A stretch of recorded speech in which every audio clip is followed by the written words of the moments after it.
एकेकाळी लॅटिन अमेरिकेमधल्या सर्वात rich country म्हणून ओळखल्या जाणाऱ्या व्हेनेझुएलाला आज एक आर्थिक संकटातून जावं लागतंय।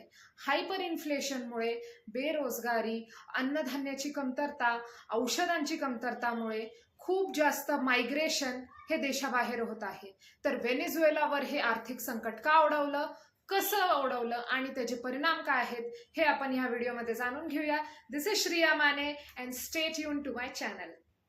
1920 सालापासून व्हेनेझुएलाची इकॉनॉमी ही ऑइलवर, तेलावर खूप जास्त डिपेंड आहे। शॅवेजच्या काळात म्हणजे 2000 ते 2014च्या काळामध्ये तेलाच्या किमती खूप वाढल्या, परिणामी सरकारचा खर्च देखील खूप वाढला, ज्याच्यामुळे पेट्रोल, अन्नधान्य किंवा सोशल स्कीम्स अशा गोष्टींवर खूप जास्त खर्च झाला, फ्रीबीज झाले आणि त्यांनी फ्युचरसाठी काहीच सेव्ह नाही केलं।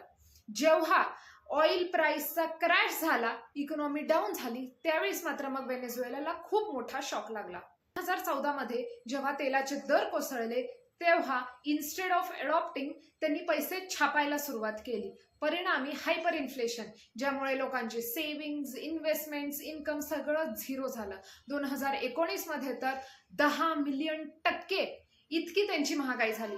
2017 पासून मग US आणि त्याच्या अलाईजनी व्हेनेझुएलावर सँक्शन्स टाकायला सुरुवात केली, ज्याच्यामुळे त्यांचा जो आंतरराष्ट्रीय व्यापार होता तो ठप्प होत गेला, ज्यामुळे तेलाचे एक्सपोर्ट्स घटले आणि शेव्रॉन सारख्या अनेक कंपन्यांना व्हेनेझुएला सोडावं लागलं। आजपर्यंत 80 लाख प्लस लोकांनी व्हेनेझुएला सोडलं, देशाबाहेर गेली।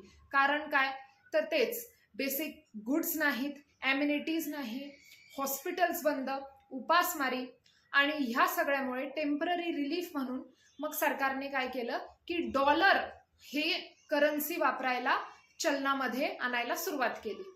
आणि 2025 मध्ये ज्यावेळेस त्यांनी हे परत संकट ओढवलं, इकॉनॉमिक क्रायसिस, त्यावेळेस इमर्जन्सी लावली। आज व्हेनेझुएलामध्ये 95% पेक्षा जास्त लोक हे पॉवर्टी म्हणजे गरिबी मध्ये जीवन जगत आहेत, गरीब आहेत। नंतर त्यांचे जे बेसिक इन्स्टिट्यूशन्स आहेत, जसं बँक्स, हॉस्पिटल्स, डेमोक्रेटिक सिस्टीम्स, ह्या सुद्धा पूर्ण कोलॅप्स झालेल्या दिसतात। आणि मायग्रेशनमुळे म्हणजे स्थलांतरामुळे साऊथ अमेरिकेमध्येच एकंदरीत रेफ्युजी क्रायसिस ही दिसून येत आहे। व्हेनेझुएलाचं संकट आपल्याला शिकवतं की कितीही रिसोर्स रिच कंट्री असली तरीही जर का योग्य लीडरशिप नसेल तर ती कोसळू शकते। आणि कुठलेही रिसोर्सेस नसताना, जमीन नसताना एखाद्या देशाचं किती नाव होऊ शकतं, किती तिचा पॉवर असू शकतं आणि किती तिचं कमवलेलं यश हे जगामध्ये पसरू शकतं।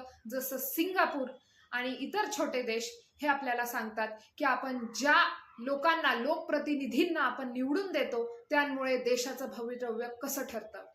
आज व्हेनेझुएला एक स्ट्रक्चर्ड, ट्रान्सपरंट आणि व्यवस्थित अर्थव्यवस्था करण्यासाठी एक ॲडमिनिस्ट्रेशन, पॉलिटिकल सिस्टीम आणि एक छान सुरळीत चालणारं वेलफेअर स्टेटची गरज आहे। आणि बाहेरच्या देशांनी सुद्धा त्याला मदत करण्याची गरज आहे। तर ह्या मार्गामुळेच तो आज बाहेर पडू शकतो। तुर्तास थांबते। व्हेनेझुएला देशासारखं इतर कुठेही असं घडू नये हीच प्रार्थना। Thanks for watching, stay tune.